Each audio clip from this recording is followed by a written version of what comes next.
In the early days, a lot of our programming came from the faculties of the universities. A lot of the content came out of Harvard, MIT, and the other institutions involved with WGBH. But let's go upstairs where our big studio was, and then I can talk a little bit about some of the national programs that gestated here over the intervening years. I have to say, the renovation of this space is terrific. We really love what you've done with this space.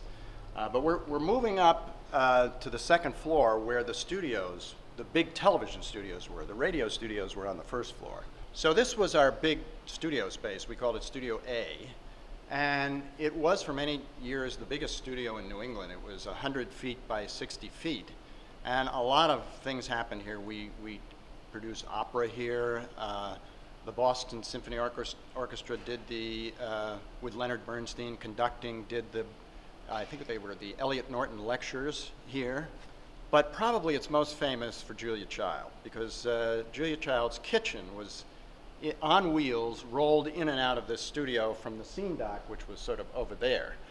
So Julia, probably the most famous incident in this kitchen was when she was doing a live show, because in the early days there was no videotape. These were done live out of the studio.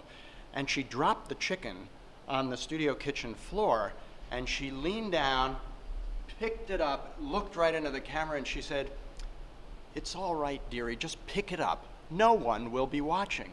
Of course, 5 million people were watching live. So Julia led to a whole series of how-to programs on cooking, on exercise, on gardening, etc.